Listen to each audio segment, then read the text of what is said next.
I guess it was the last one. But I haven't set it up yet. there's a rule that like you can't hold kids back anymore, that you like, you have to give them the senior veteran. I thought they would, I don't know if they did. I know it was talk of it, of them going back on that, the No Child Left Behind. Cause it's like, I thought they but if they're not doing the work, like why even give them grades? Yeah. You're just gonna pass them anyway. It makes no sense. Yeah, I thought they were gonna lift it, I'm not sure. Cause I know my, If you don't wanna leave children behind, then like educate them well, so that they can keep going, but don't not leave them behind.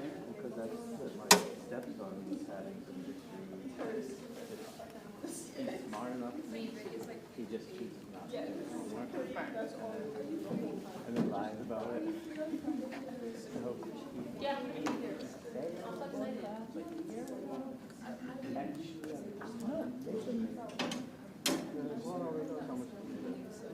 Right, or like summer school, like the person was talking to like that summer school is optional. yeah, and it's only like a certain time, and only for certain classes. No, I just, no, make him take it on. Then what does it teach him?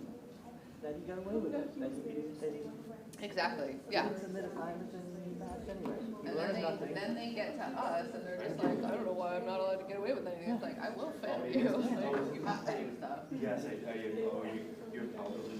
Actually, I only just recently learned that. Like now, some of the attitude makes sense. Like before that. Don't you? Is Breezy a new member? Don't you? Oh my god. Don't you? Got that work. The dust that just came out of that is But now we have to know, everyone's still at the basketball game. what is it? Are they also, everybody still at the game? Is there a basketball game happening? Because I know that's what, Oh, I know that's why Ted is. Okay. He said he was going there and then coming over. I told him. Wait. Oh, it's crochet. Oh, yeah. Don't freak out. I was like, well, maybe something's here for us to form.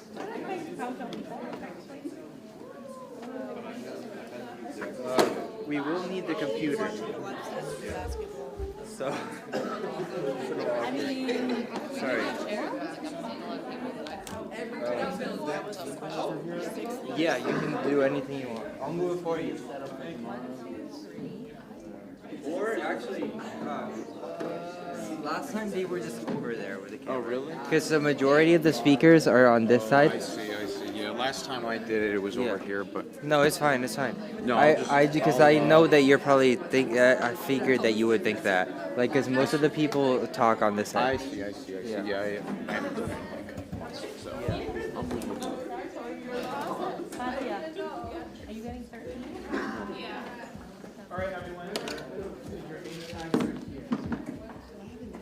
I don't think we get a name tag. I think it's only for Parliament people.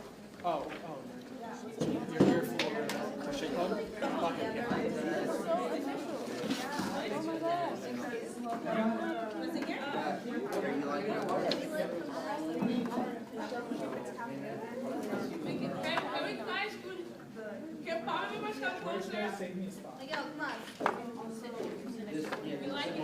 We can't hear you. Oh, you'll hear me all right. You're good. Welcome.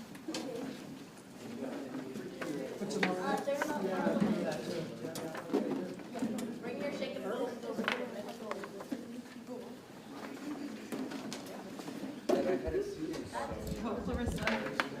Oh, already? What you have on your bottle, yeah. I look at that every time.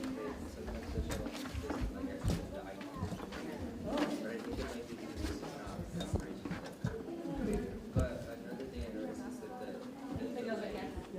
I can give them.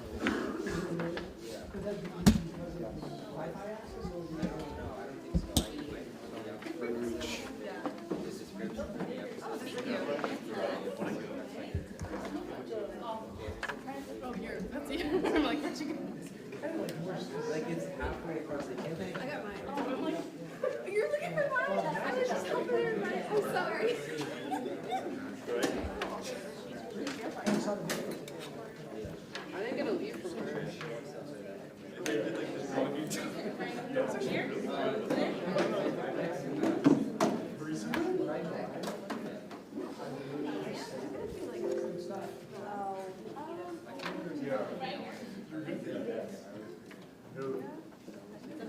I saw you, but I don't know. Oh, that's right.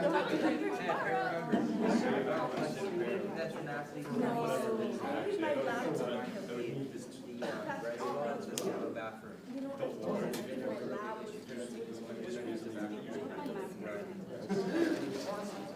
Well, now that we're getting to Yeah, so they're saying that they want to see work. Not for everybody.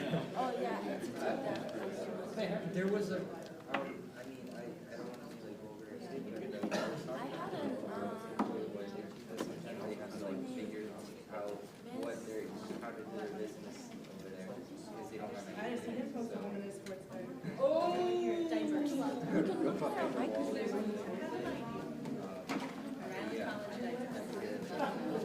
Yeah, no bathroom. The closest bathroom is the door, so you have to have access to it.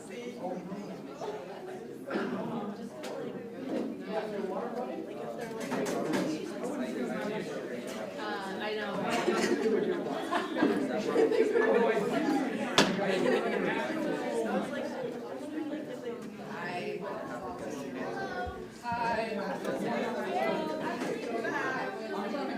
We're going to Colorado next year. I'm trying to get I know. Me too. Yeah, well, in general, I'll do whatever. International is international.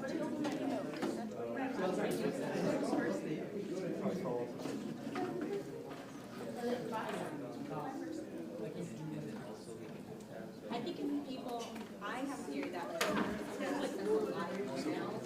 Exactly. Like just your body. I think so. Because Chris has the same voice. Everybody thinks that I am a liar. I think she pretends a lot. It's like so. I do a lot of It's so hard. Okay, Mark. Yeah, everybody kind of stuff to me. Like if I don't know it. Jack Doyle. Oh, because your first name's Steve.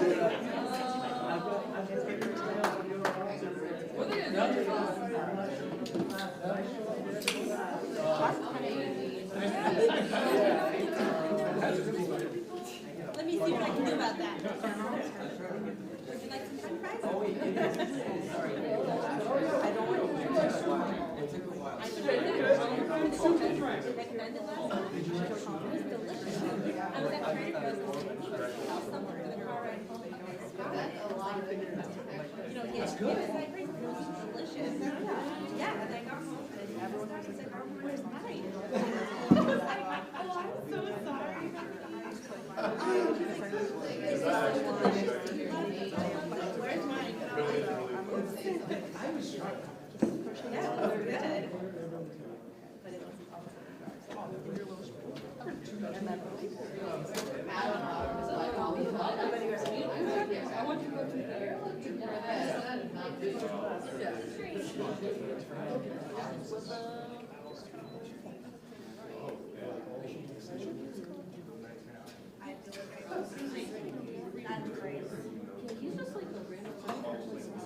He's the wizard. The wizard. He's gone.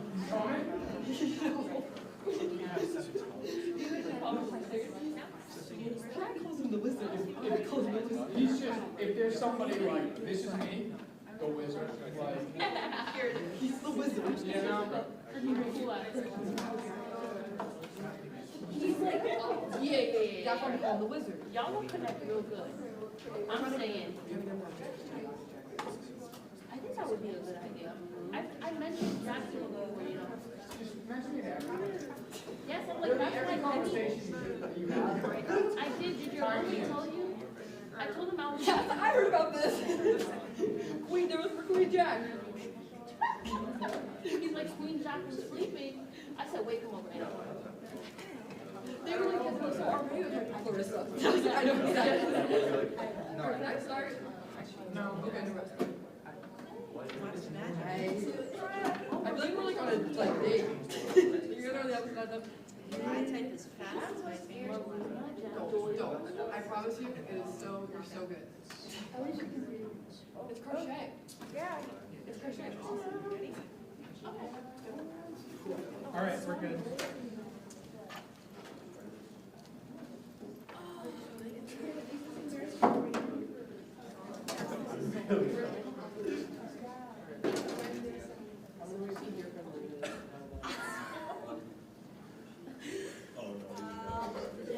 When our friend Sabrina, we want to start.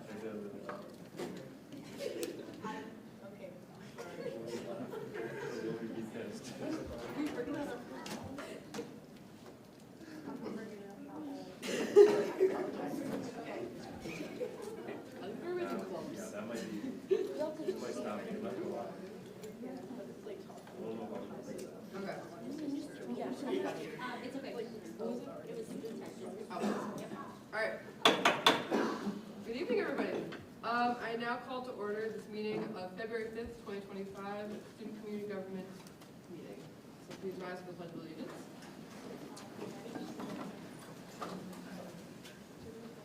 I pledge allegiance to the flag of the United States of America and to the republic for which it stands, one nation, under God, indivisible, with liberty and justice for all.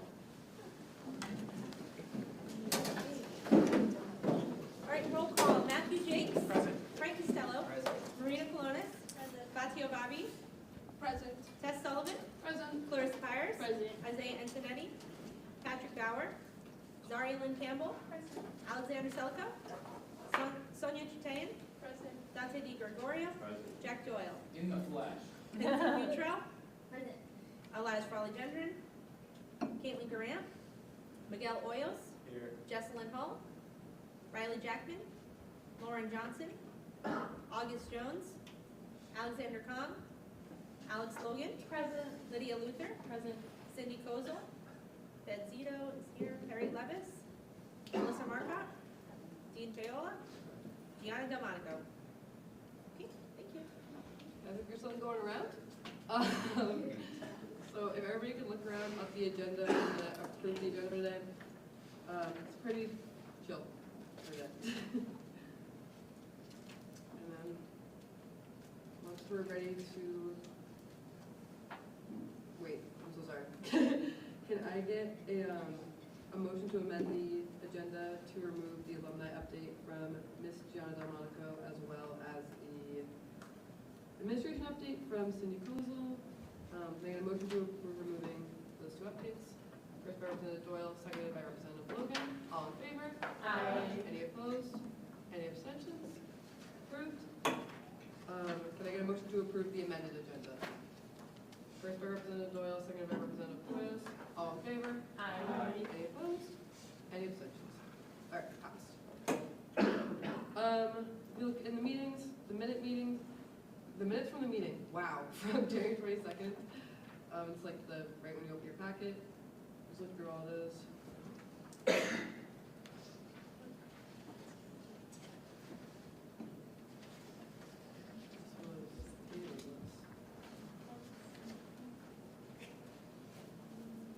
This is the meeting we talked about, like, access codes and a couple other things.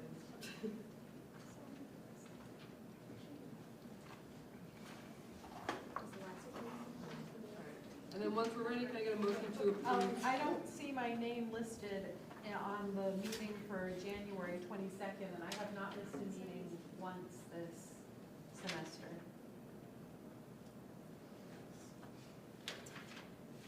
So, add Alex,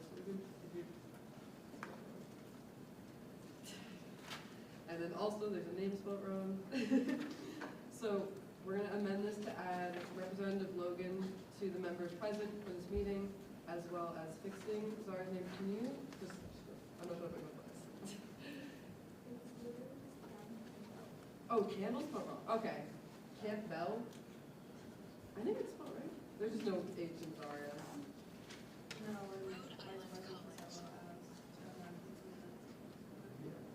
Sorry, long story short, for which one, that's what It's page what? Fourth motion to like switch her name is spelled wrong. Like last name.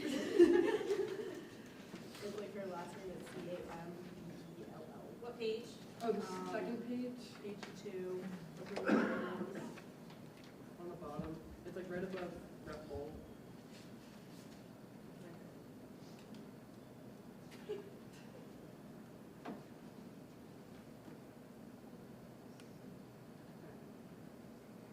Can I get a motion to amend this to add Representative Logan to members present as well as fixing as well as our Representative Campbell's name in the members present as well as with Vice Concelo's, oh my gosh, motion. First by Representative Doyle, seconded by Representative Chapin. All in favor? Aye. Any opposed? Any abstentions? Passed. Open forum? I think anybody here for open forum? Anyone here for open forum? I'm so sorry. Can I get a motion to approve the amended minutes? First by Secretary Colonna, seconded by Representative Campbell. All in favor? Aye. Any opposed? Any abstentions? Okay, now it's. We'll now move on to officers' announcements, and I yield the floor to President Matthews. Thank you, Speaker Sullivan, and thank you all for being here tonight. So just a couple quick notes. So just actually one first thing to get out of the way. Last week we elected Marina Colnis as our new SEG secretary. I'll now be having her come up and give the oath of office.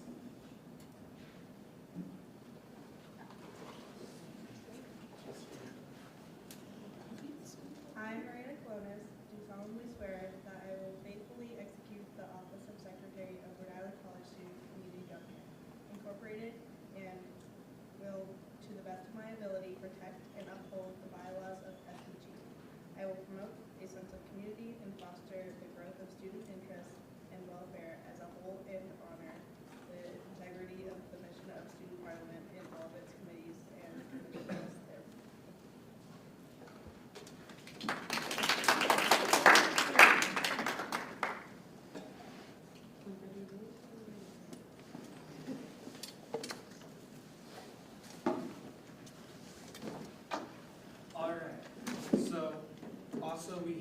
After our formal discussion last week, the board did discuss some ideas for what we can do this upcoming, as far as a community service event and as well as a parliament retreat. The community service event we'll talk about later in the meeting, although more detail probably in the next meeting. And as far as the parliament retreat, we'll talk about after the meeting. All right, I now yield the floor. Thank you. We will now move on to Vice President Frank Costello's announcements. Thank you. I have a quick thing of no more than 120 seconds. Start the clock. Okay. If it turns on, it's the timer starts when no one ever did. It was just, I pressed the button, and then, oh, there we go. There we go. Hello everyone, so for my first update, it's that the Public Relations Commission, or Committee, finally has a new time. It's going to be Fridays at 12. So if you're looking for a new committee, please come talk to me after the meeting. It's going to be pretty awesome. Speaking of public relations, we have some updates to our Instagram. So some new little design choices on here. We have, we are going to have a feedback form soon, so students can submit feedback or concerns. We also have these highlight reels and the office hours. So make sure that you're following us on social media, because every time we post something, if you like it, share it, save it, all of that, that boosts our engagement. So make a comment, I'll like your comment, everybody's happy.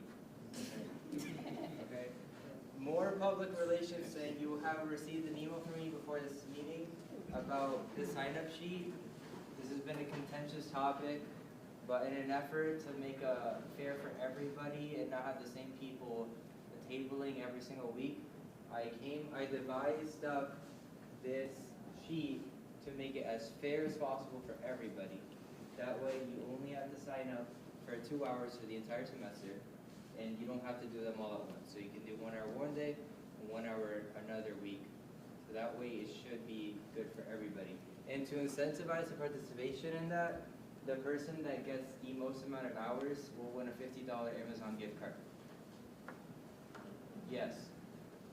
What if you can't do it at that time on Wednesdays? You can speak to me after the meeting if you have any special situation there. Okay, that's all I had. Thank you for coming to my TED Talk.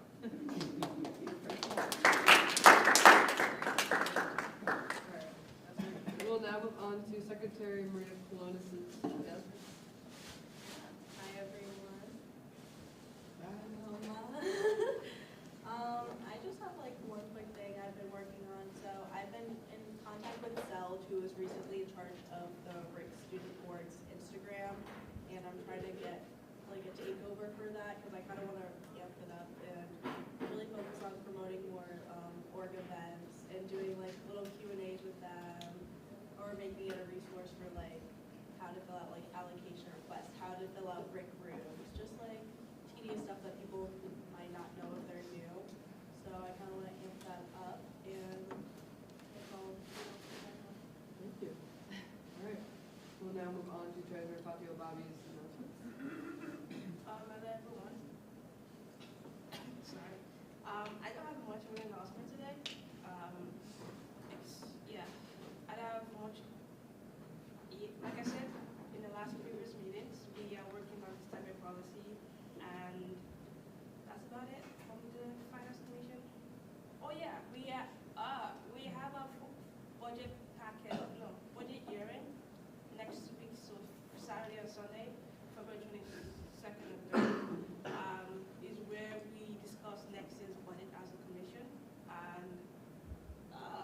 and if we bring it to finance, you guys get to have the final approval of the budget hearing. That's about it. I yield back to Speaker Sullivan. Thank you. All right. We'll now move on to my announcements, and I yield my gavel to Deputy Speaker Powers. I know I made a joke about it, but there really is a sickness going around, so I have a couple of leaves we need to approve real quick. First is Representative Cog. Won't be able to come to this meeting to a family dinner. They have to attend. Can I get a motion to approve the absence? First by Representative Logan, seconded by Secretary Colonis. All in favor? Aye. Any opposed? Any abstentions? All right, passed. Can I get a motion to approve Representative Moran's absent? They were in a car accident and they were advised to rest. Motion first by President Jakes and seconded by Vice President Costello. All in favor? Aye. Any abstentions? Any opposed? Riley Jackman has the flu. Can I get a motion to approve her absence? First by Representative Doyle, seconded by Representative DiGregorio. All in favor? Aye. Any opposed? Any abstentions? Okay. Can I get a motion to approve Representative Farley Gendron's sickness? Also sick. First by Representative Doyle, seconded by Representative Boyos. All in favor? Aye. Any opposed? Any abstentions? Representative Selico will not be here due to flu and strep throat. Can I get a motion to approve his absence? First by Representative Boyos, seconded by Representative Logan. All in favor? Aye. Any opposed? Any abstentions? Representative Rose will not be able to make it as there as a previous meeting planned, or a previous, Board of Education meeting. First by Representative Secretary Colonis, seconded by Representative Campbell. All in favor? Aye. Any opposed? Any abstentions? And then Representative, administrative. Oh my gosh, sorry. The staff. Faculty update. The faculty representative, Perry Levis, will not be able to come today as she has class before. Can I get a motion to approve for being a little late? First by Secretary Colonis, seconded by Representative Campbell. All All in favor? Aye. Any opposed? Any abstentions? Passed. Sorry. Okay, my only notes are, we're trying to get more people on bylaws because we're really trying to get that going. I know the time's weird, but please, if you don't have a time, What time is it? they're Thursdays from, is it 2 to 4? 3 to 4. So if you got time, please join. 2 to 4, final answer. 2 to 4 final. And that's for bylaws, and then SEC, I say this every time, but we're getting really close. We're have the productions pretty much done. The dean, students, Ted, you and I, and many of them worked really hard on that. So thank you for all your support on that. I now give the floor to, oh my gosh, Deputy Speaker Papyrus. I'm so sorry. Hey everyone, I'm so happy you're all here today. I just have like a brief update. I know a lot of the same things have been coming up in issues of parliament, so I just want to let you know that I've been out working on them. Feel free to like say things about them today if you would like, but just know that I am working on them and they're not just something that we talk about in issues of parliament, and they're actually like things are happening behind the scenes to work on them, because I know a lot of the same issues come up every single week. So yeah, I yield the floor back to the speaker. Thank you so much. Okay, we'll now move on to the Constitution and Organization Conference reports. I yield the floor to Secretary Colonis. All right, so everyone should see the Constitution for Crochet Club on the second page of the agenda. If you want to look through that real quick, Crochet Club is here. Do you guys want to give like a little summary of what your club's about for everyone? Okay. Hello, my name is Ellen Akamula. I use they, them pronouns, and I believe our crochet club would now become the first actual crochet club at Rhode Island College. Basically, we want to, we'd like to continue to streamline crochet-related events on campus, helping facilitate those things for other either grade cohorts or clubs in general. We want to inspire creativity for other students, and we want to create a relaxing environment and basically help people have fun and like learn a new skill. So yeah. Also, I'm the secretary. All right, great. I would like to open the floor for any questions people may have for Crochet Club. I think it's an awesome idea. Thank you. Right, exactly. Can we have one for faculty? Yeah, well, you could come. No, that would not be as fun for your students, but for students. But I think it's an awesome idea.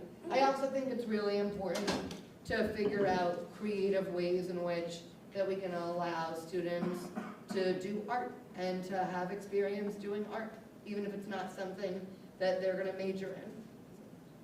We'll do Representative Bouchard and then President Jakes. Literally double of secretaries. I was curious, do you have like a meeting time set? We are still working out the logistics of a meeting time because all four of our e-board members, we all have varying different, like we have all varying schedules, and also on top of that, I'm a commuter, so and like having events at night would be like very, very hard. So we're thinking if we were to propose specific times, we would do it at least bi-weekly or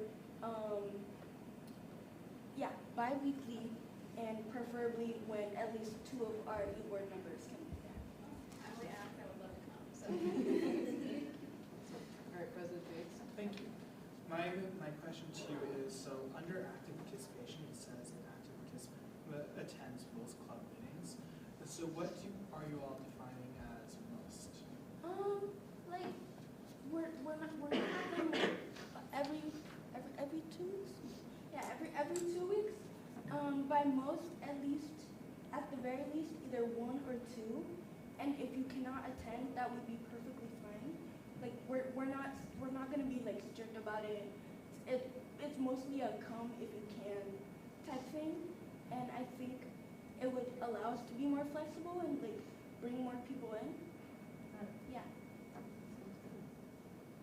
Do you guys have any event ideas planned? Yeah, go ahead. So we were trying to think of like my name is Cloud, I'm the president of the club, well, it's not. So we were trying to think of some events that we wanted to do, and we also want to make sure that we're able to collaborate with other clubs in the future, like we wanted to collaborate with I think it's called like the Apron. Yeah, Apron Army. Apron Army, we wanted to collaborate with them possibly, and then for events we wanted to have our first event be very simple, just something where everybody can come, even if you've never crocheted before, if you've crocheted like a bunch of times before, just Like something very easy. Yeah, like a crochet 101 or how to do it type thing. It wouldn't be like mandatory to come, and obviously I feel like we're all very like willing to collaborate and have people learn. Representative Logan? So for people who've never crocheted before, Mhm. how do you plan on teaching them? Like, how do you plan on giving instructions? Like, what's that gonna look like? Well, I feel like the best approach to at least have a small group of people, because that's how like I teach best, like maybe 4 or like 2 or 3 people, and I provide either visual demonstrations or I do it myself, or like just go through the process of explaining it as like slowly as I can. Would you have the tutorial on a separate night of the club, or have people come earlier, or how would that look like? I think it would be either be best to have people come earlier, but if they can't for whatever reason, we'd make sure we have a playlist of like beginner crochet type things. So if they, for whatever reason, want to do it on their own time or take materials to practice on their own time, then we'd have those resources for them available. But if that also wasn't the case, we would go through, print out visuals, get YouTube tutorials, and like just talk them through how this works.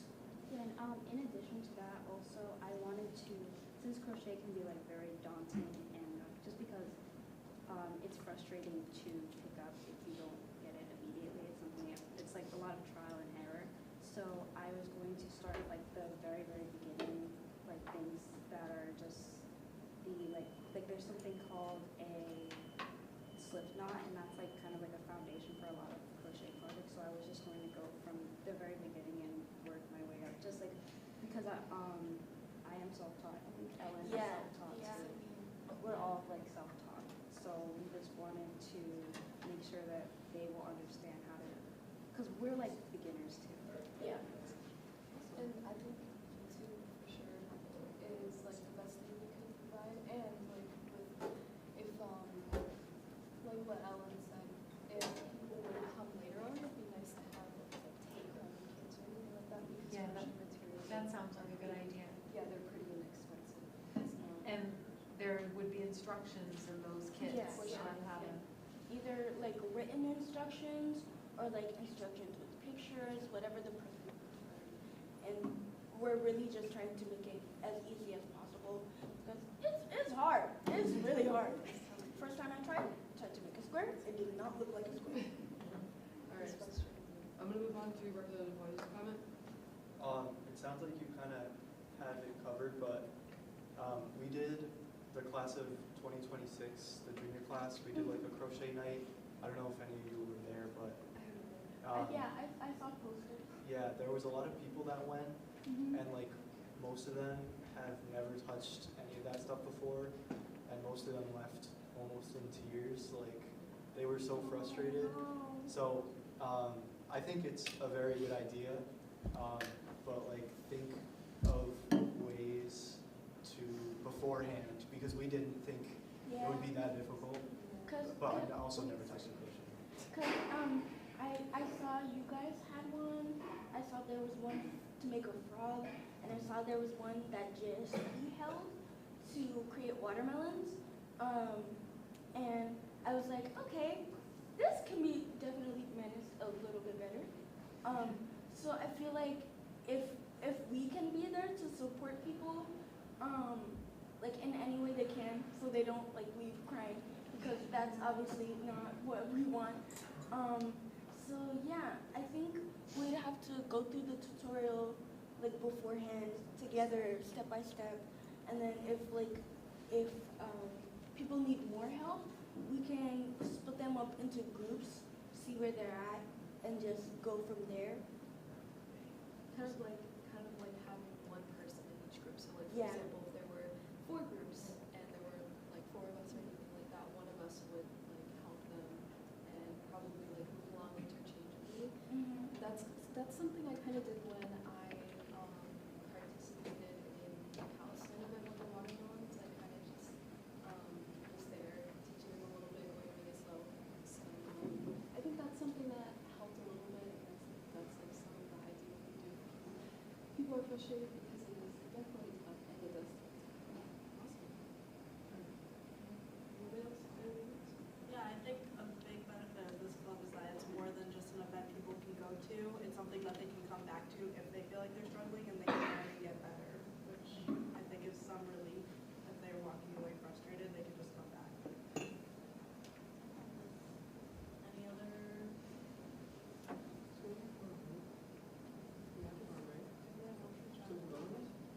Alright, can I get a motion to approve crochet club?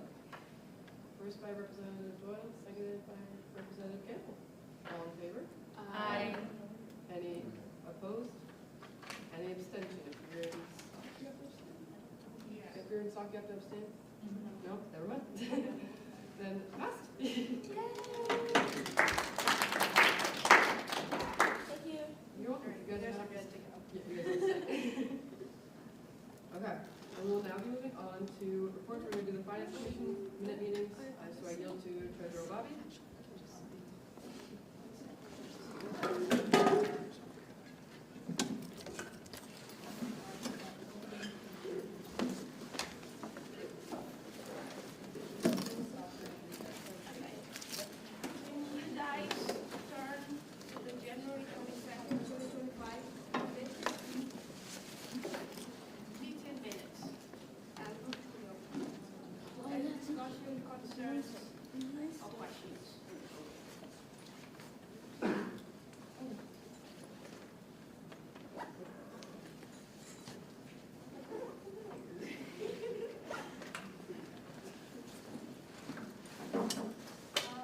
No discussions?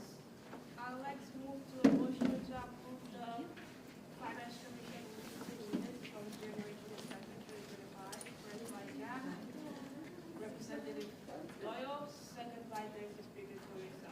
All in favor? Aye. All in favor? Aye. All opposed?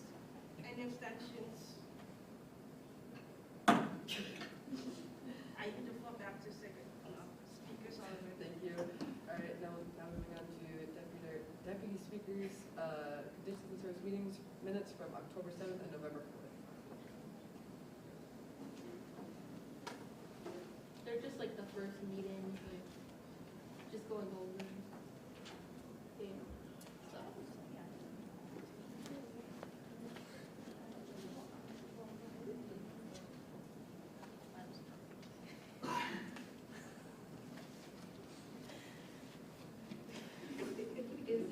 Is there any discussion on the minutes? I'm gonna seek a motion to approve the minutes of October 7th and November 4th. First by Representative Doyle, second by Representative Williams. All in favor? Aye. Any opposed? Any abstentions? All right, and then we'll move on to the election meeting minutes for November 8th, 2024. From Representative Scott. This was the only election commission meeting that we've had this year. So that's why you have meetings minutes from last year coming in. But essentially what we did was, it was our first meeting, so we went over how you oversee club's elections and also how we do our petition process in SCG. So it was like a training meeting.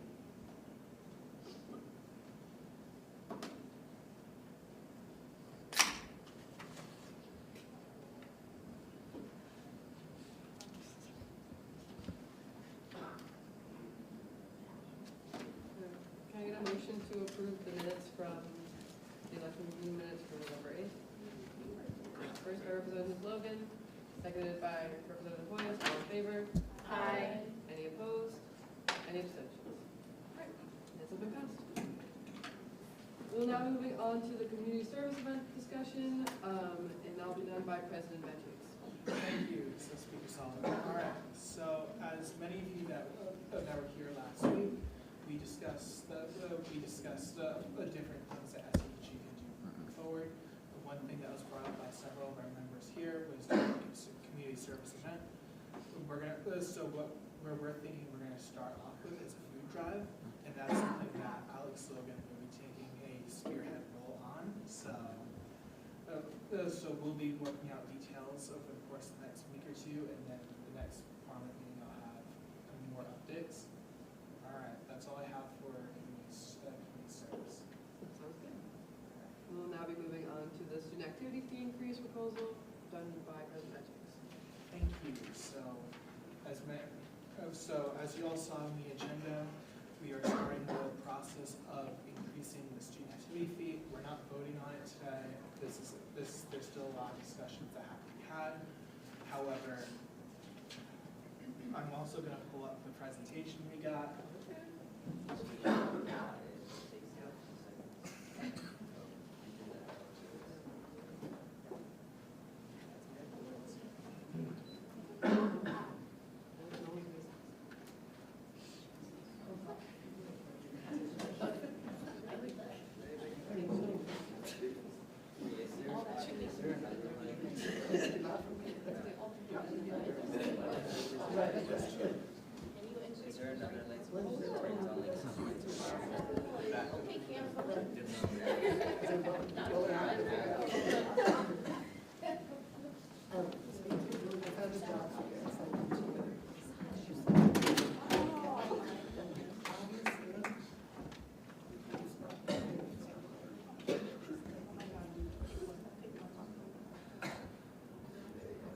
Special shout out to Deputy Speaker Pires for putting this together.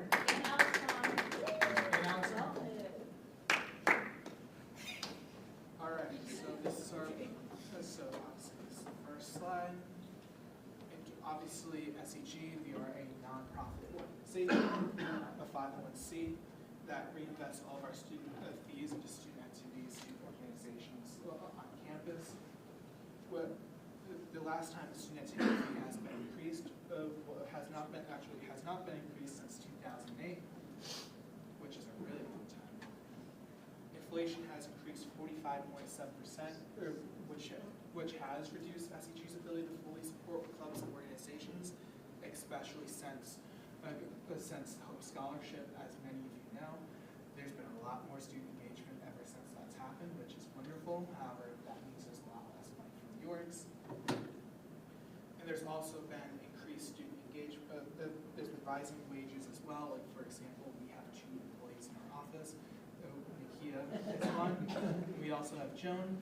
And as well, like every single year, their wages go up, meaning that's more money that we have to take and put into their salaries as well. Rightfully so. They work really hard. So this is our current and proposed fee structure. Of course, there's going to be more conversations with the college for exactly what this will end up being. However, this is like our SEG's initial proposal. This is the full-time students' current fee, proposed fee, part-time's current fee, proposed fee. The implementation date will be the fall semester of 2026, because this will be a year-long process in order to actually occur. Because there's a lot of steps that will have to be followed before we get to this point, and a lot of approvals. So why the increase is necessary? Inflation has gone up 45.7%, which, by the way, like going into these numbers, this still doesn't, like this is still lower than what the actual inflation is for those last 20 years. I will make a note of that. That would be about like $88 something cents. Frank did the calculation. SEG has been, so the thing with, so we have inflation, which is increased costs for events, operations, and staffing. Also, SEG the last couple of years, the last 3 years when we came close. So 3 years ago, SEG was on basically dead on this campus because of the COVID and other factors, to the point where there was like only 5 or 6 people in it. But the last 3 years, like the group of us who built this from the bottom up, that have given the students the power to have advocacy and be able to fund their events on campus. And another thing is how we rebuilt that. However, that's taking a lot of funds to do so. Also, student involvement is at a record high. Like it's higher than it's been in a long time. Like for example, I can point, I don't have it here, but Amanda Alfano from Student Activities has the registrations for different student organizations. So last year there were over 100 organization registrations for student events. Of course, not like there is some that register, but those are the ones that we have that registered like over the course of that year. In the fall semester, there was more than that.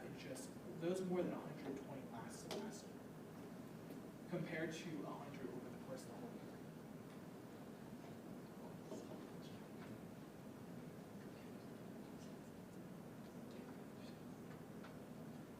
I have a question. Yep. 100 what again? 100 registered events. So events that occurred in the year? Yes. Okay. That were registered with student leadership development. Okay.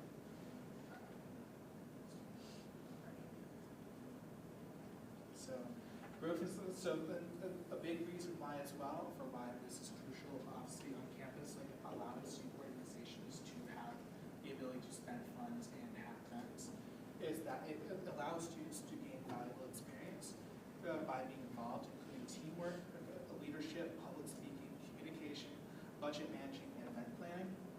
More students that are participating, and again, according to Amanda's numbers, that there are about 1,000 students, maybe a little bit more, that are currently involved in student organizations, which is more than we've had in a long time.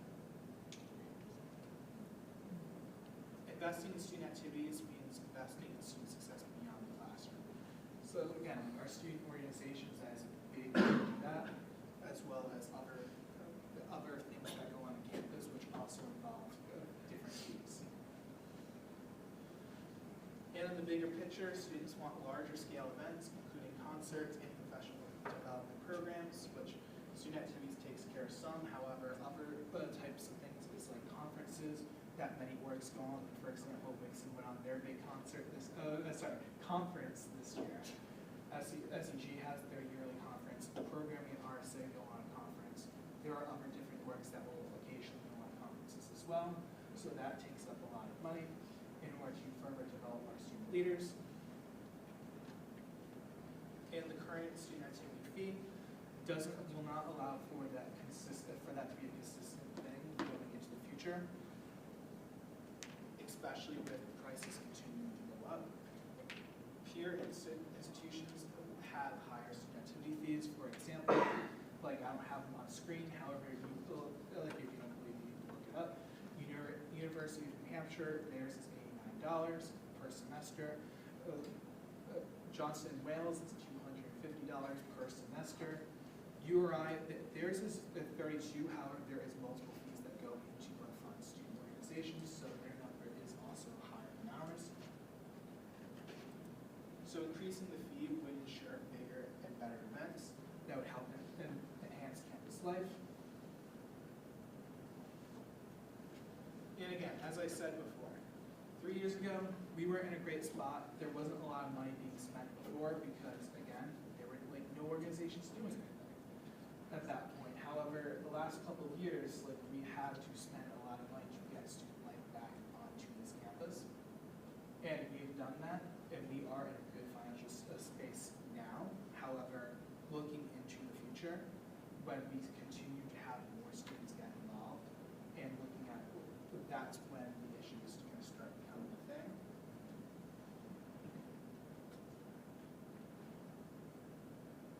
All right, peer institutions.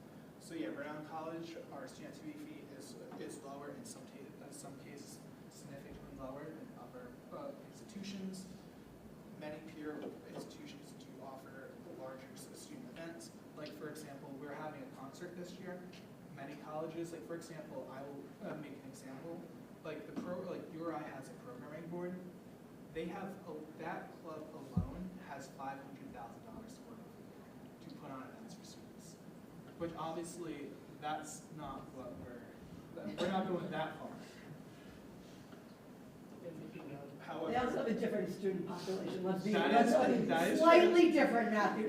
Not to say that it's not valid, but it's a little bit mixing apples and oranges. Yeah, I was gonna make a point, don't worry. I was gonna say that they do have double than us, like their residents, however, that's still huge, like it's more than that, the amount of money that they get comparing, it's more than double, but their enrollment's double. But a modest increase in, keeps a competitive field for availability. Again, we don't wanna just skyrocket the student activity fee, that's not what we're calling for.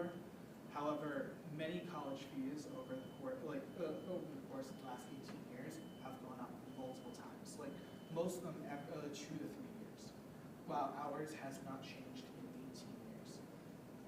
Will be 18 years by 2026, I should say, rather than 17. So the approval process that we have, there may be additional steps that we will obviously be working with Dean of Students Ted Zito, Vice President Sarah Enright of VP of Finance, and Dr. Warner's administration.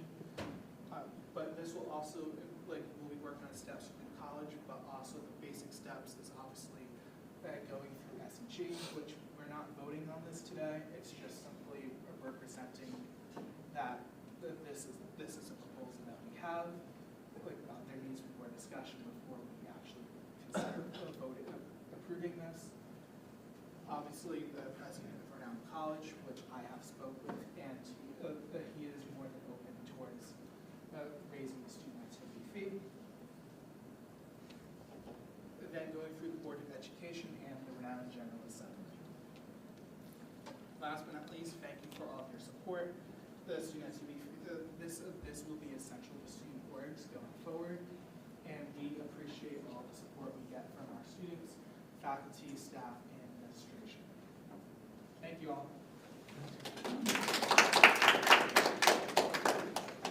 All right, so we're moving to session? Yeah, we can. Okay, I see that. Carrie, you're gonna be So we'll do Representative Les, and then I'll do Representative Davis, and then Representative Doyle. One, I think is a great presentation, and if you want feedback, detailed feedback, I'm happy to actually look at the slides. So in my career, as well as at Rhode Island College, I teach public administration and public policy, and in my lifetime before becoming a professor, I actually ran budgeting offices for government. So I think you make a really strong case. But the thing that's missing is you're not telling us what you're doing with the increase. What are actually students getting from the increase? So when you're selling it, you're telling the story. The story is about the fact that you haven't had an increase from 2008. And the inflation numbers, yes, it says something. But really, there hasn't been an increase in 2008. That's a compelling argument unto itself. But the issue is, what are you doing with that increase in money? What more are students going to get? And if you can quantify it, you should quantify it. Maybe we're funding 5 more student groups. Maybe the existing student groups will get $500 more to go to conferences. Whatever it is, tell the story about what the students and what the community at RIC is going to get from the increase. Secondly, the peer institutions is also a compelling argument. But Matthew, I suggest you putting them up on a table. We have 10 peer institutions. If you look at the research group at RIC, our research area, you can actually see who our peer institutions are. They're publics, but they're also publics that are the same size as us and that have the same range of programs. And we should look at the student activity fees of those publics that are considered our peer group, and we should put them up on a table so that people are able to see it. And those are my 2 main comments. The other, just slight, is that it's slightly too long. And that if we want people to pay attention, decision makers, like the president, like the provost, like department chairs and deans, it needs to be 3 to 5 slides, not 5 to 10. So any way that we can narrow the slides in terms of shortening what they have to go through, essentially you're creating an executive summary so that people can get the story in 5 or 10 minutes. Okay? Those are my 3 suggestions. Representative Boyd. I took some notes.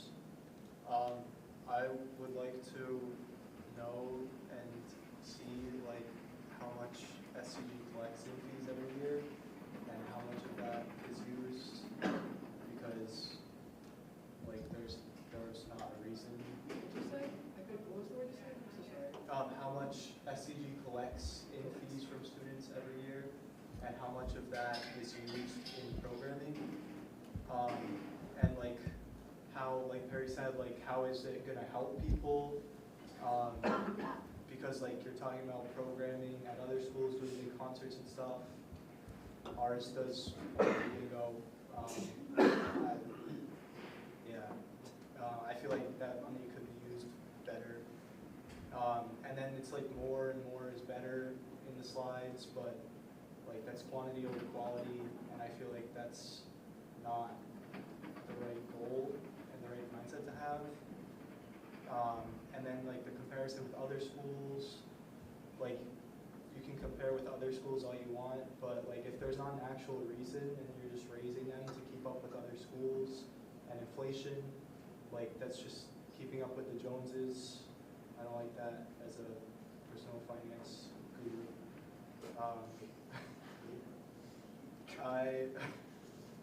And then Joan, when I went to Joan the other day, she said that student orgs used to fundraise for their events. Why don't we advocate for that instead of making people pay for stuff that they probably won't go to? And like the same people go to events, and also the same people don't go to events. Like there's 2 distinct groups of people. Just have the orgs raise money instead. That's it for me. Representative Doyle. Am I talking about the PowerPoint, or can I talk about the whole idea about this? Up to you. Okay, cool. This is the worst idea ever. We're already charging people that aren't in clubs for paying for clubs. Like, people that aren't signed up for clubs are paying $60 fees. And they're not even signed up for clubs. I'm paying library fees, I'm paying gym fees, whatever. Now we're gonna increase the club fee. We just increased stipend checks. We did that this year and last year. We could cut maybe funding on clubs if SCG's broke. I don't figure that out. But why are we targeting all the students for it? Students don't even getting hit.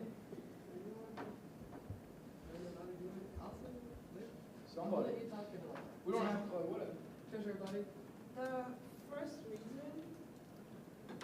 actually it's not the reason why tuition goes up. We're asking for an increase just based on the fact that people are asking for way more money than they used to. And people want to do more stuff. And SD can afford that. The college wants more student life, and that takes money. And that's come from somewhere.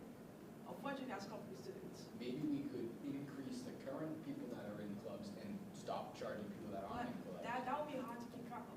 Do you know the logistic that would go into that? People shouldn't be paying for things that they don't even remotely involve themselves with. And if people aren't in a club even at all, and then they have to pay an increased fee for clubs, they're gonna be a little mad about it. Well, you can make that argument for every fee that would be at Rhode Island College. Literally every. Of course, yeah, of course. Yeah. But now we're gonna increase this one.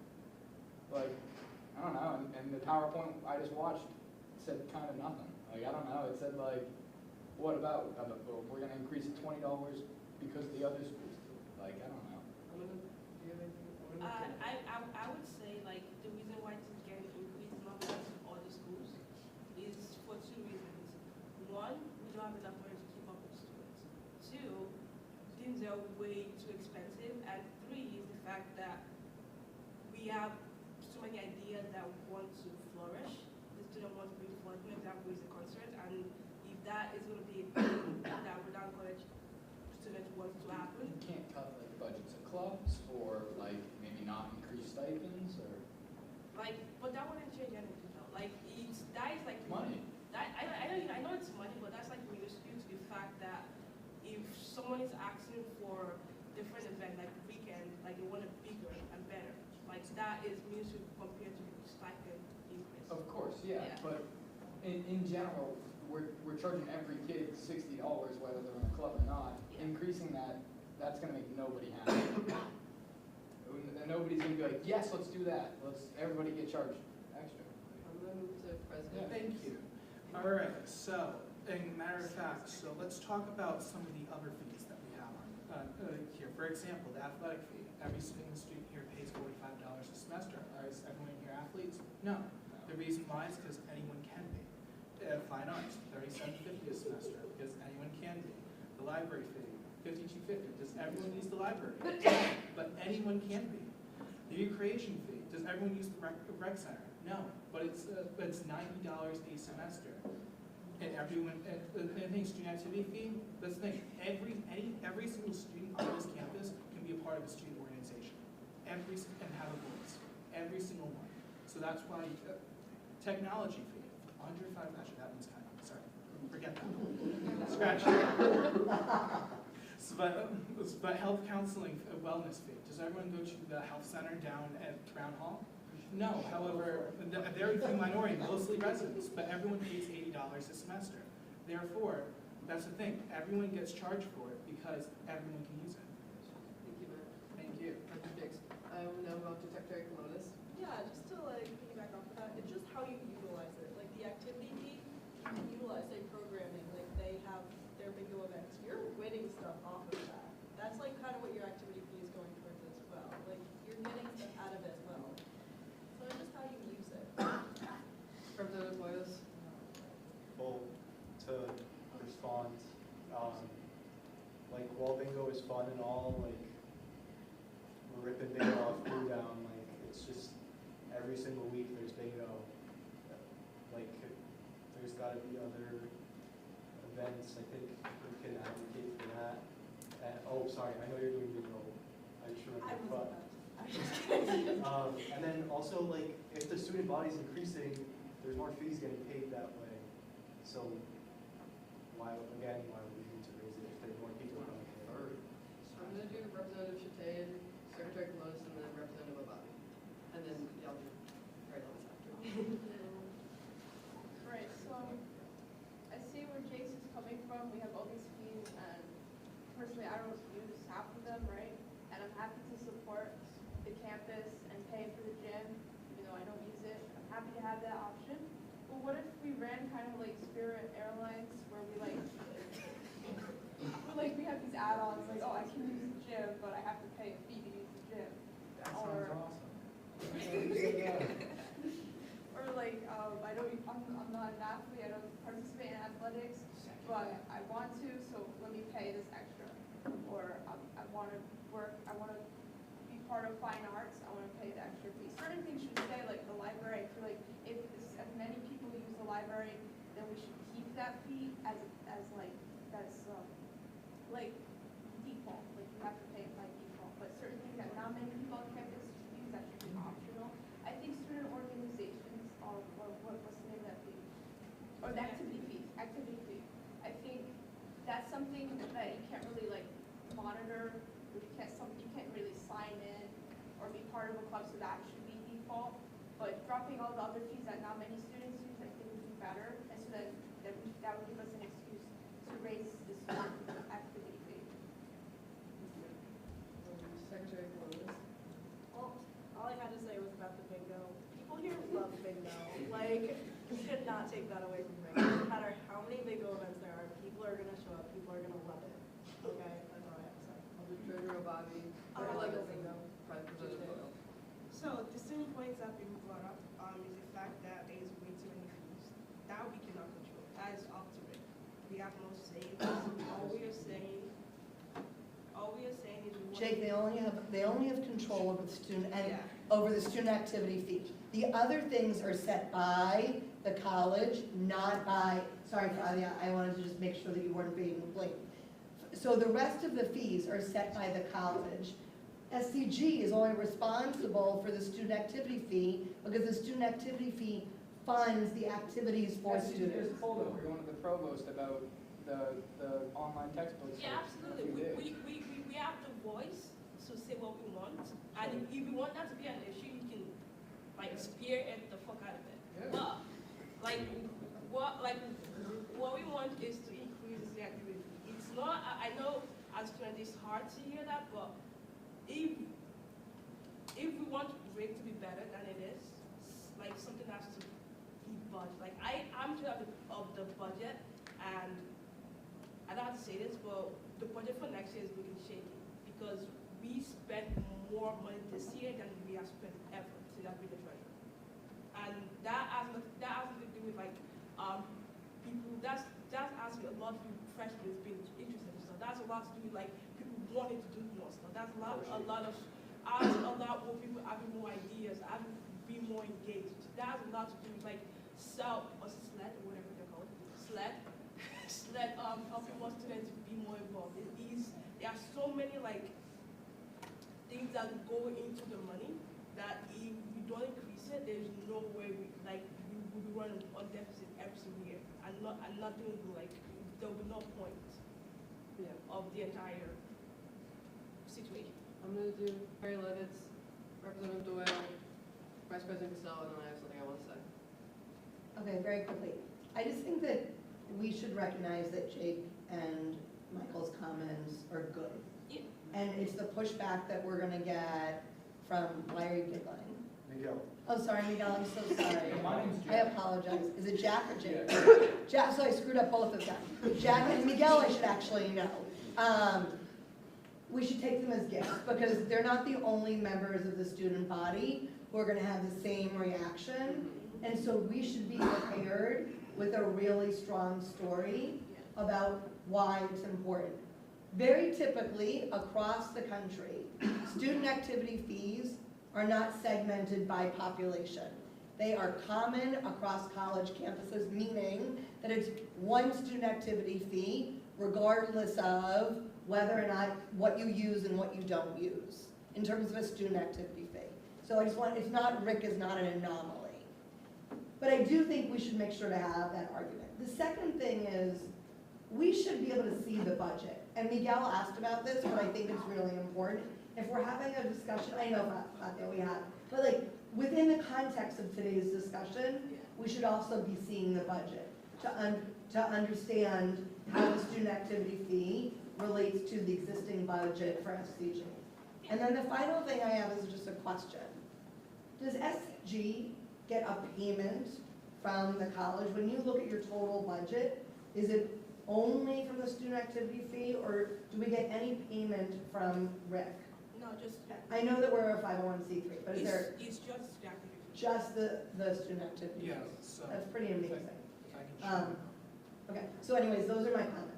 But I think we should be prepared in the presentation to address Jack and Miguel's comments within, because I think that it's gonna be pretty common across the campus.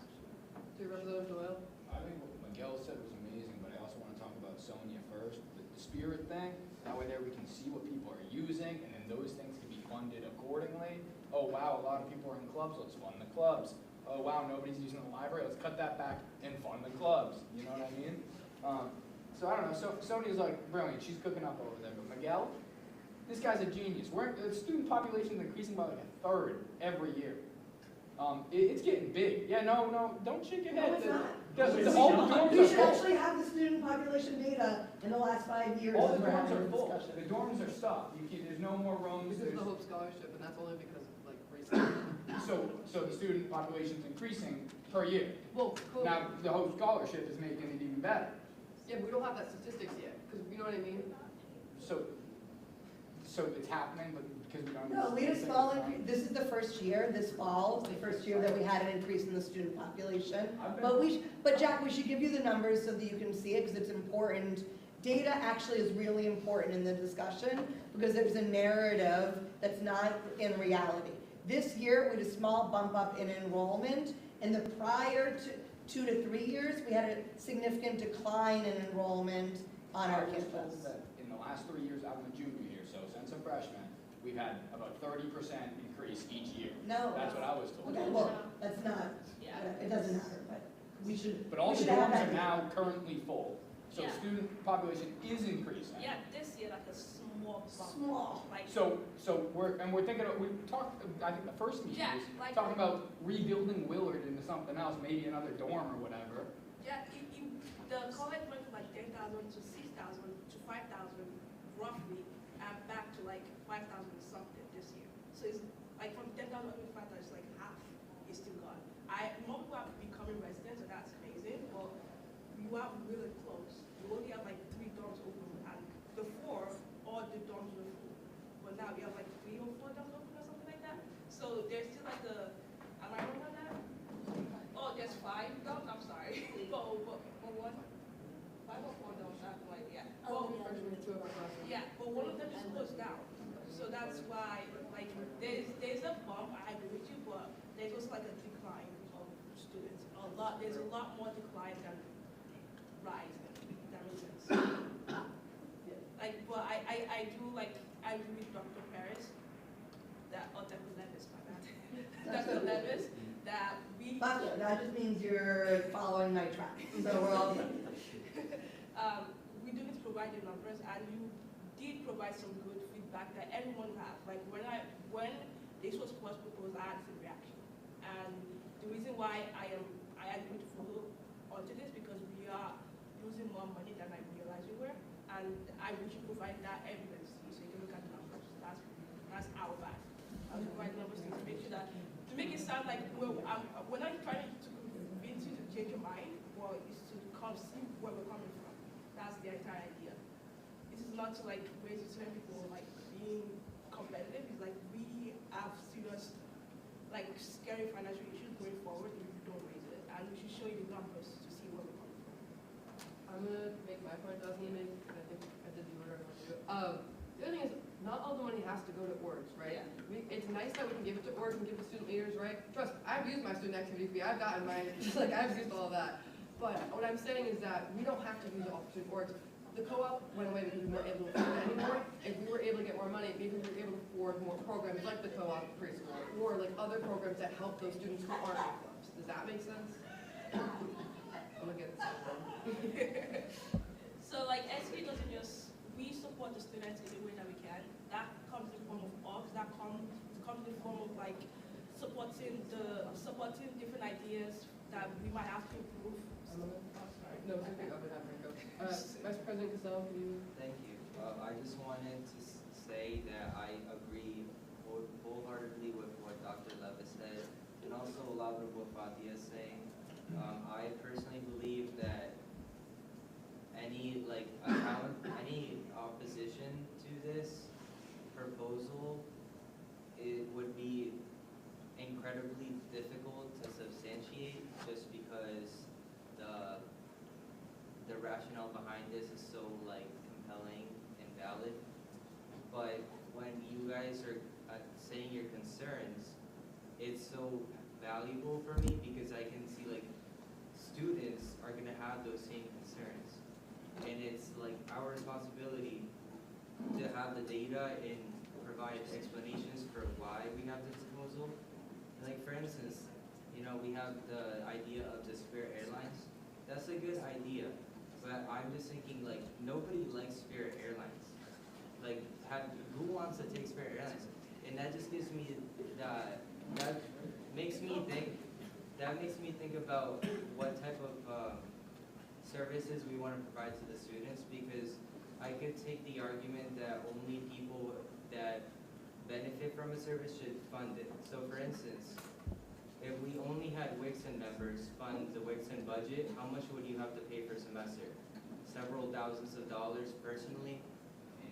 Yeah, so I don't think that that's reasonable for you to have to pay several thousands of dollars so that you can benefit from Wixon, let alone the fact that Wixon puts on events that any student can go to.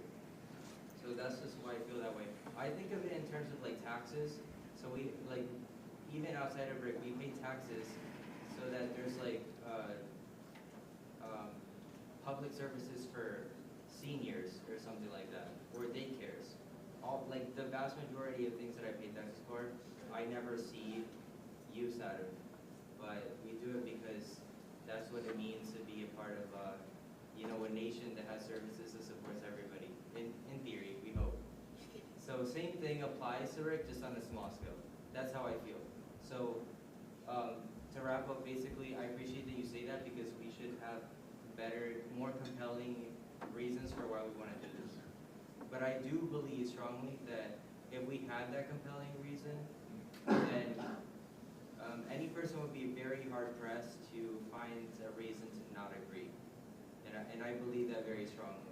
Because this model with the fees is nationwide, it's a standard thing, and it's the best possible solution to a complicated issue to make sure that every student has basic services that they need as a college student.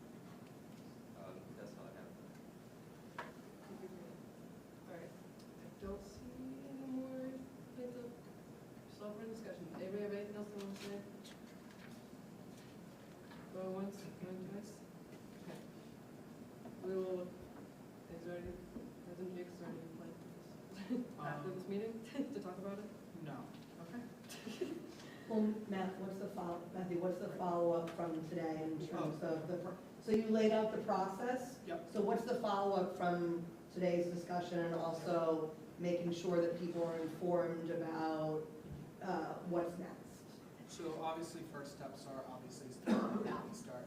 But we'll obviously get the numbers for as the amount of money that we've gotten in the previous year. We don't currently have the full amount for like the 24-25 academic year, obviously, because the spring semester is not over yet. The way that we get the student activity fee deposited in is the college will give us it in little bits and pieces each month throughout the year. That's how it rolls in. So I can't exactly give a thing for this year because of that, but I can give last year's, and we'll get that done. Those of you on finance are going to see like with the budget hearings come up very shortly. As a matter of fact, very shortly, stuff's going to be going out like for like what each one is asking for next year and what the target number is. So many of you will get a good idea from that as well. But they'll be getting you those numbers, obviously, and then also myself having conversations with Ted and the college about the process. It's not, again, it's not locked in stone, like how much will go up or what we're going to do or in what ways it's going to go up. Because there's different avenues that we're obviously going to approach. But So Matthew, are we voting on it? Are we gonna? no, we're not voting tonight. No, I know not tonight, but will we have another chance that we're gonna re-look at the information of the proposal and to vote on it? Correct. The proposal might, the thing is, it's like this is also not a final proposal. This was like a preliminary to slip the bring you all. I appreciate that. So this, because again, there still has to be more discussions, more conversations, how we would like to include, obviously, before these conversations be done. Just because I know we've had discussions, but it wasn't said tonight, when, just for clarification, I don't think it was said anyway, when would the fee, if everything got passed and whatever, when would the earliest be that this fee is set in place? Fall 2026.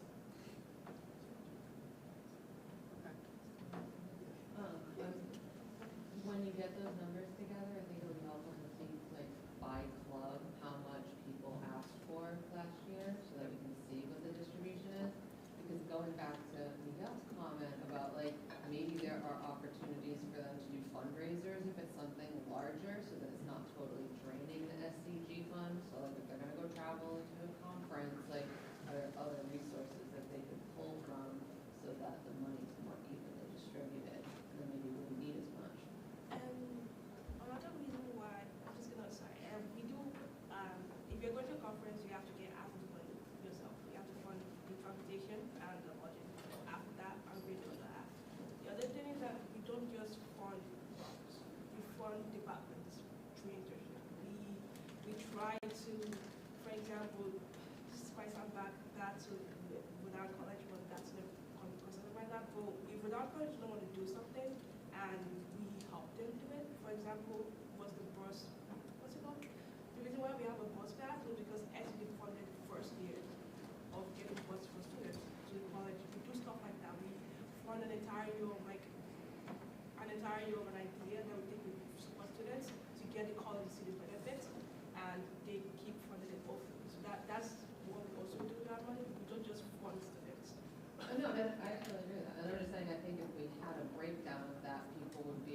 better see, Yeah, like, that the I- money's getting spent, not on just like project. Yeah, I do agree. I do agree that we need to like also realize that our members should realize we don't just fund students, and that seems like the idea that they all have. So we need to like better showcase what SB does, because funding all is just one of so many things that we can do with the money, and we want to do with the money. Thank you. All right. Anything else? All right, we'll now move on to the faculty updates, starting with Dr. Perry Lopez. I'm not only going to give one update because Dr. Marcotte gave an initial update last week, is that there are a number of small programs across the university that are being asked to participate in a process of productivity and efficiency review to evaluate whether or not these majors and minors and certificate programs are going to continue. And it's happening this winter and spring, and I know that Melissa brought it to you all to be aware of, but it's something that students should be aware of, that this is a process going on at the college where those of us that direct small programs that are under 11 students that are being asked to justify whether or not the programs are going to continue. And so anyways, a lot of your professors are involved in this process. We don't know what's going to happen, but just something that SCG should be aware of. And then the second thing I just wanted to raise, which really is not a faculty update, but is more of, I am the advisor for the Political Science Club, and I have to tell you, the amount of emails that I get from Amanda are overwhelming. And I don't know if there's a way in which that we can have a discussion about, is there a way that there can be different types of communications that come to clubs? And it's not from Fatya, like, it is from Amanda, and it is literally overwhelming. So I can't imagine what it is for students if you're a member of if you're an officer in a club. But I don't know if there's a way in which that SCG could be working with Amanda, because it's about our student activities. So anyways, that was a comment and a faculty update. Thank you so much. Dr. Melissa Marco. Yeah, so the last time we were together, stuff came up about textbooks. And so I told you that at the same time, like, we are actually both on the FAST Fund committee, and hopefully everybody's familiar with the FAST Fund. It's essentially an emergency fund for students that they can apply to when they have an emergency. And we're defining emergency as like something unexpected happens in your life that is now preventing you from being able to continue with your studies. So maybe it's like you have a dental issue and you just have to go to the dentist and get the tooth pulled, and now you don't have enough money to get back and forth to school, or sickness in the family, or you lost your job, things like that. But one of the things that we keep getting requests for are textbooks. And so last time when we were talking, there was some information that was going around about how like you couldn't use financial aid for access codes, or people didn't have access to financial aid to get textbooks. So I just wanted to clarify, I did a lot of digging. So the way that it works for financial aid is that a week before the semester starts, up to 3 weeks into the semester, a student can apply for a line of credit that is sort of attached to their financial aid, like the disbursement that would come afterwards. Now the disbursement doesn't come until after the add drop period and stuff like that, and I guess from talking even just to like students around my department, a lot of them thought they had to wait for that disbursement in order to use that money to go get books. But what you can do is you would apply for this line of credit through the bookstore, and if you're a full-time student, 12 or more credits, you can get up to $500, and then they would just take that out of the disbursement later on. So that actually would help a lot of the students that are coming to the FAST Fund who are just like, I can't get my book because I haven't got my disbursement. They could be doing it that way. And you are able to use that money to buy access codes if you're buying them through the bookstore and not the publisher. So if your professors are not telling the bookstore what access codes they need or what books they need, the bookstore doesn't really have any control over that, and that's not helpful for you. So one of the things, I'm not putting this on you, we're actually in the FAST Fund going to be meeting and talking about how we can do a better like public service announcement to the faculty, where it's like, this is a major problem, access codes are bullshit, you need to stop using them, but we can't make you stop using them, but it's a real problem. And if you're going to keep using stuff, you have to make sure that you're doing it through the bookstore.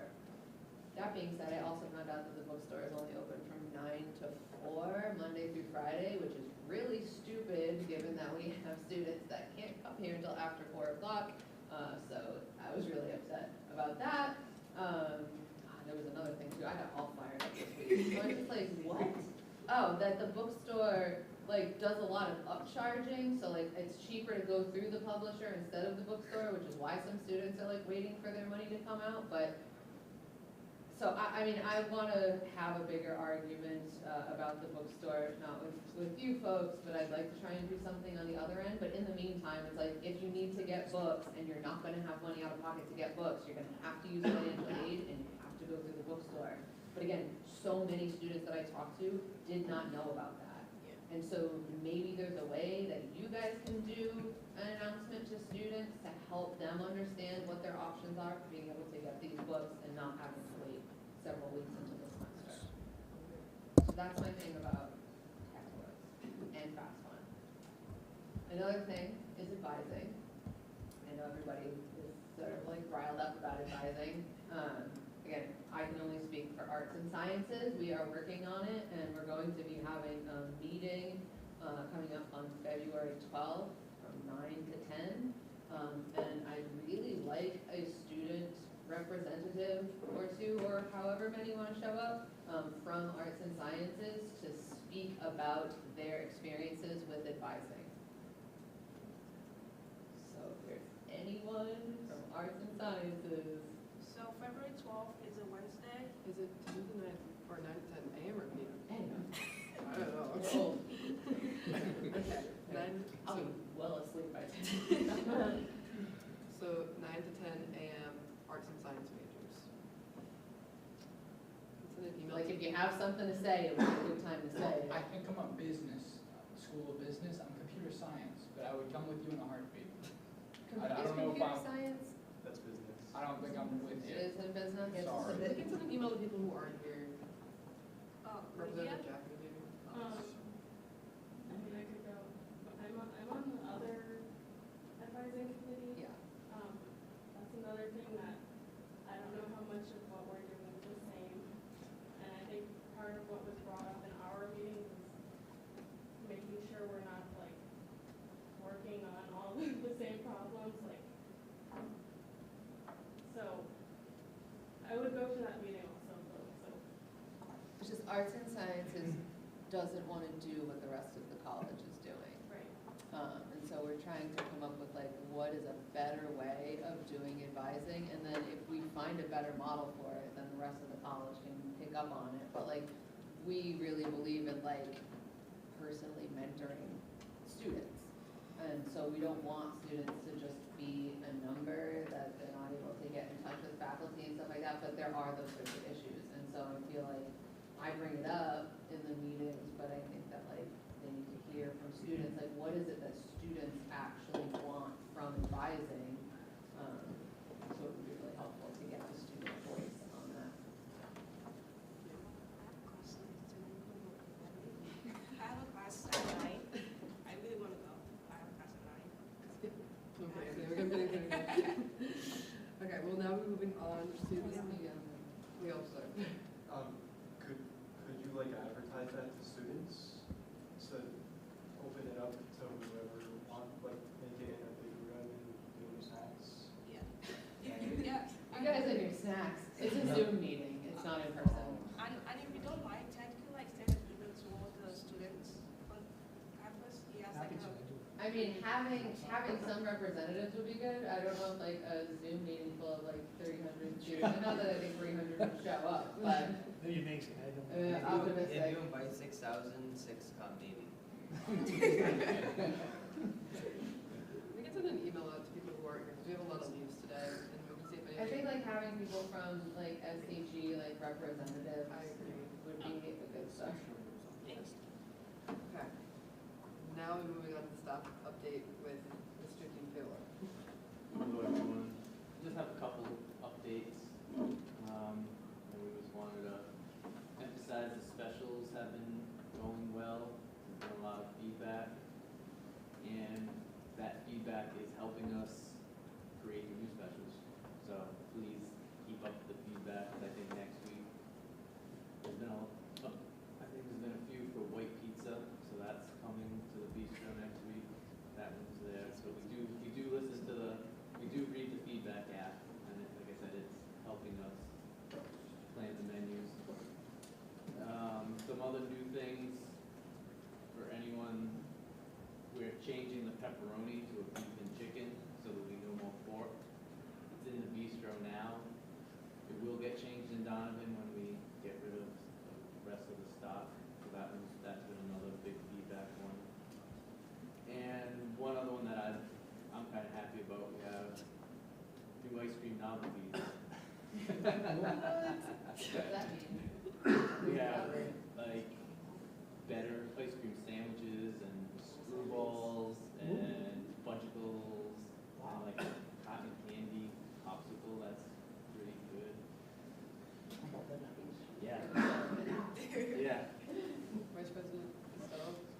Was that all? One other one that tomorrow, the meeting's already filled, but there is a student focus group on upcoming meal plan changes for next year. So this is the start of the discussion on meal plan changes, dining center changes. So this is just the beginning of it. This is the first meeting on that. Because there has been discussions on changing the style of service and meal plans. So I'm assuming there'll be more. So be on the lookout. The RSVP's filled up. That's why the room is set this way. So we're getting a good turnout, but we want as much student feedback on these changes. Vice President Costello and then Representative Freiland. Okay, just a quick question. Will there be a return of the frozen meals? I haven't really brought them just because they weren't selling, because they're a premium. They only for points. So there's the purchases where they weren't moving. So again, we've just been kind of waiting for a demand for them again. Because it was one of those that we used a lot of those, but since it is just premium now, the demand for them dropped significantly. So that's part of this discussion on the changes inside the. But again, I can't. If you've been hearing more people that do. Just me. Right, I have some of the same department. There's plenty of other stuff you can buy.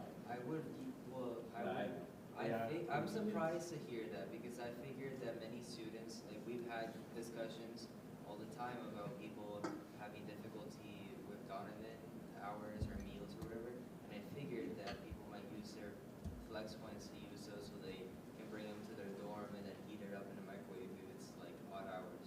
Yeah, I would go up sober. I guess a lot of people save their flex points for the bistro. Dr. Lovelace.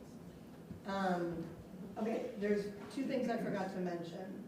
One is the fact that about 3 weeks ago, the college created a interdisciplinary committee to work on addressing potential significant changes under a Trump administration, and everything from looking at immigration to financial aid. And you know, the issue about financial aid, I don't know if there's been any discussion at SCG, but from a faculty perspective, I walked into class to a deluge of hysterical students whose accounts had already been changed, but based on the executive order of President Trump removing federal financial aid. And it is just a really strong message that SCG should be involved in what's happening on the college campus based on federal changes that are going to be happening. So it's an interdisciplinary group of faculty and senior staff. I do not know if there's a student on this committee, but it's worthwhile. I'd have to go back, and the provost convened the committee. So I don't know if that's something that SCG knew about, but so I wanted to bring that. The second is that the American Federation of Teachers, which is the union that represents professors, had a meeting last week where we had the head of the Rhode Island American Civil Liberties Union discuss what professors should be doing in the case in which that we have immigration, if ICE shows up on campus, in our classrooms, in our common spaces, and what faculty should be helping students to do. So I wanted to just bring those two things to SCG. We're gonna move on to the Dean of Students update, Mr. Ted Zito. Thank you all. Sorry for my leaving, just was managing some stuff here, so I missed some of that meeting, but apologies. Not a ton to report this week, although the February calendar is out there, lots of exciting events and different things happening. Certainly a lot of celebrations, celebrating Black History Month, as well as a huge Winterfest coming up on December 22nd. Save the date, will go out a little later tonight. Lots of fun things on the quad, and also we paired up with a men's and women's basketball game that happened on that same day. So just keep your eye out for events. Hope to see you all there, and encourage your classmates to attend. All right, and now you'll deploy floor to President Matt Jakes for appointments, resignations, and vacancies. Thank you, Speaker Sullivan.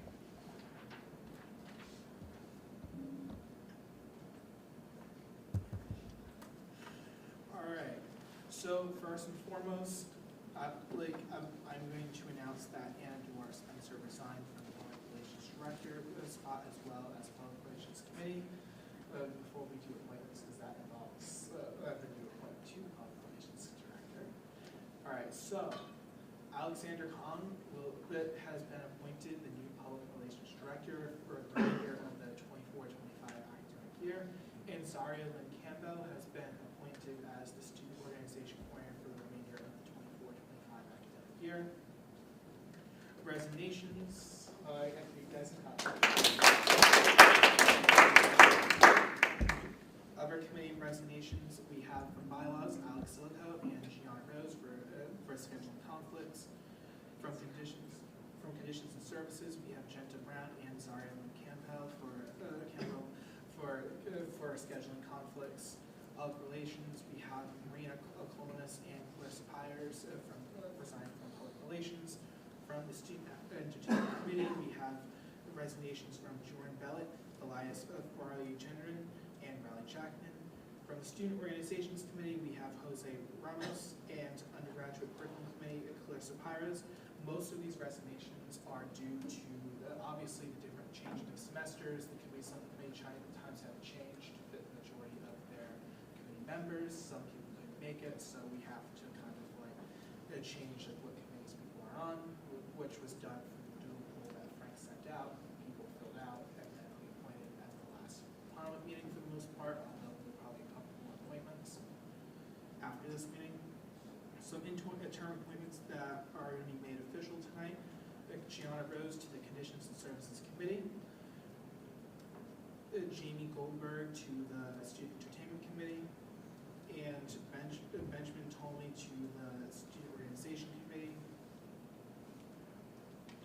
And for new appointments, Molly Witt to the Finance Commission. And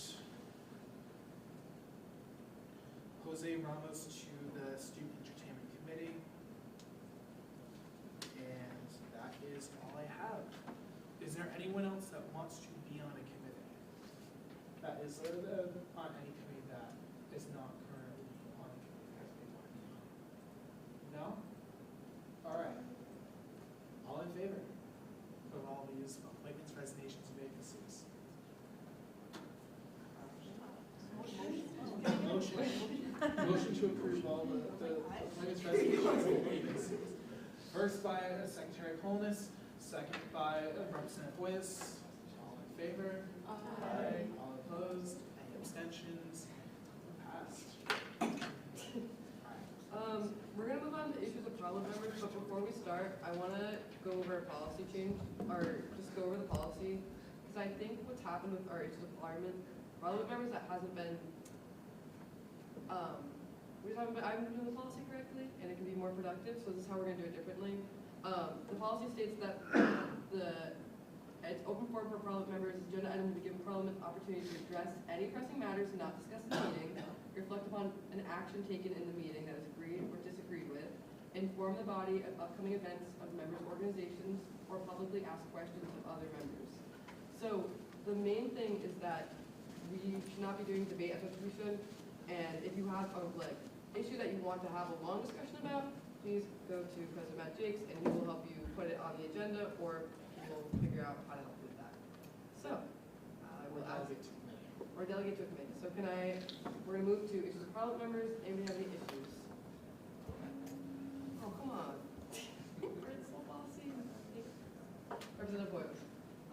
Well, I have like a question.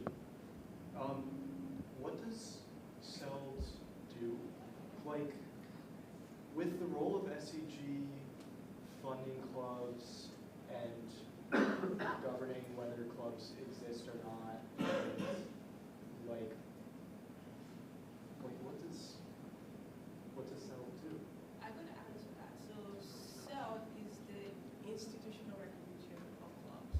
So for clubs to want to get a room at RIC, we cannot do that because we're a separate entity from RIC. So CELD is like connection to RIC for the clubs. So we do the funding and they do like helping you guys get room, and they also put on events for students because student activity didn't exist. So SEG existed, and since student activity came to be a thing when the college realized that people want events on campus. And so they just do with the institutional part of open student organization. So why do they need to exist? That's a college question. But they do need to exist because they do put on events on their own. They help, they put on like, I don't have to explain, I don't know. I can share, a little more about what CELD does. It's because it's a little confusing, especially when you have this governing board. So CELD is made up of it's an office that works with the college. So we've got a director who works, we have a director, an assistant director, we have a programming coordinator, and we have TJ who runs the student union. So the mission of the office is to offer events and activities and support the clubs and organizations with those events and activities in other areas of whatever student clubs want to do and what all the boards want to do. But they also independently program, will put on events like larger scale events like Thanksgiving, Winterfest coming, the Thanksgiving lunch, the Winterfest, Thanksgiving dinner, welcome back week events, all that type of stuff. But also there's a whole leadership development component that hasn't gotten off the ground very well in the fall with the brand new staff, but we're moving a new program that will offer students an opportunity for leadership engagement and opportunity to develop leadership skills within their orgs, or those students who might not be interested in orgs. And so some of the opportunities that they offer are just for those organizations. It's for the entire student body. So there's lots of different areas and different work that they do to try to help with the student experience, if that makes sense. Helpful, I don't know if that's helpful or not, and I just off the top of my head, a brief summary, but. Thank you. Yeah. All right, Representative Logan? Yes, in the last meeting, I brought up the parking issue, but I can't figure out the app. It's very confusing for me. Are you talking about the campus shuttle app? Yes. So, point of clarification, are you referring specifically to like where to find it, or how to utilize it when you have it? How to utilize it when I have it, how to figure out like what they're talking about. I can go on it with you one-on-one and show you. Okay. But I will admit, it needs some improvement. So, but it's a great start, considering that we didn't have an app before. So. But I will help you. We can talk.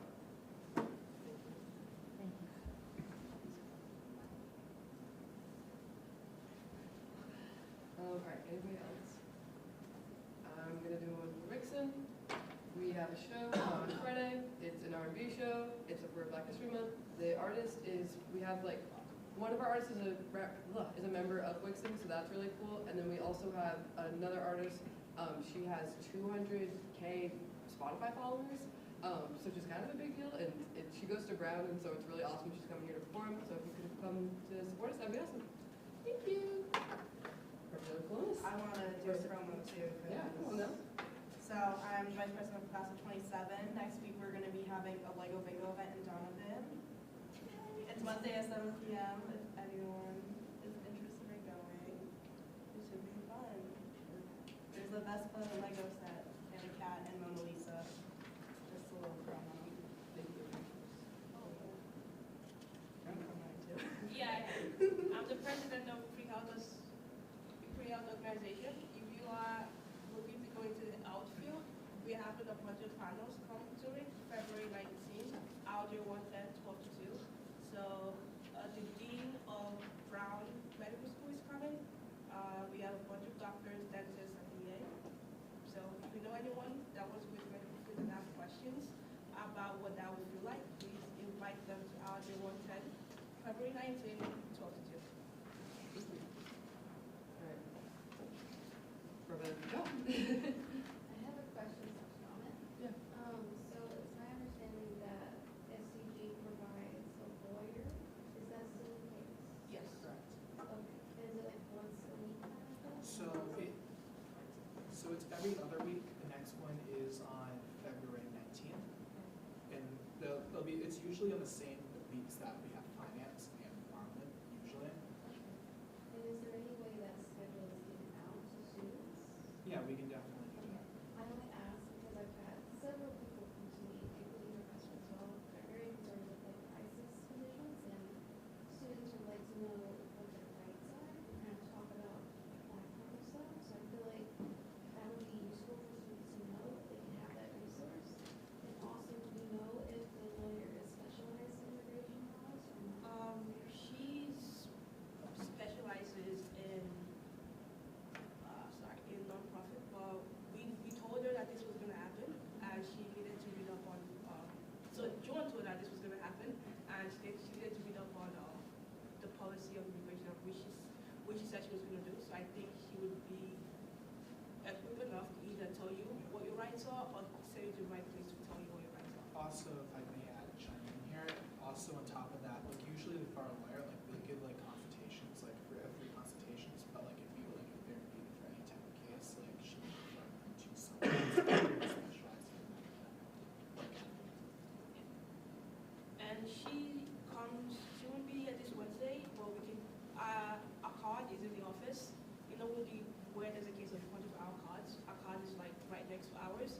You can take a bunch of them and give it to your friends or or the professors that can see you, so we can give it ones to them. This is a free service that SE provides to all students. So please share it to everyone. And she's gonna be here next 2 weeks, February 19th is the next time she's gonna be. Would there be a possibility to bring in somebody that's specialized in that field? Just like a new while? Yeah, it's something we can talk about. Okay. Yeah. And if we have, if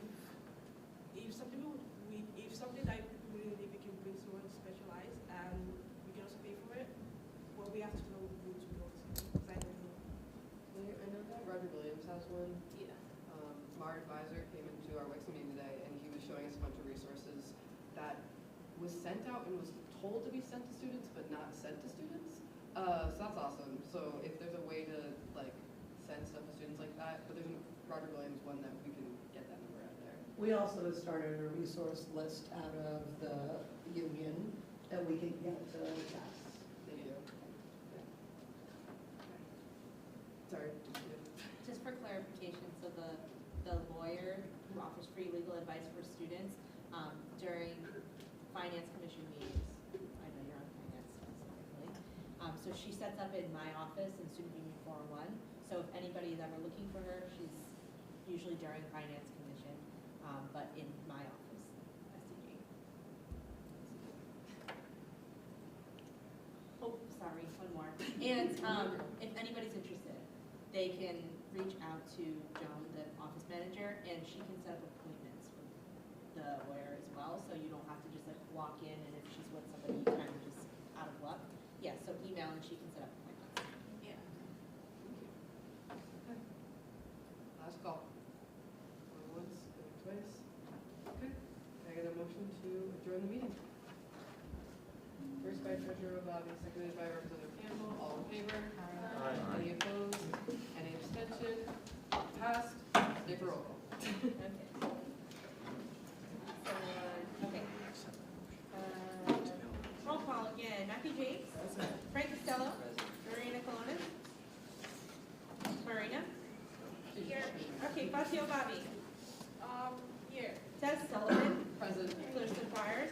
President. Isaiah Antonetti. Patrick Bauer. Zari-Lynn Campbell. Alexander Selico.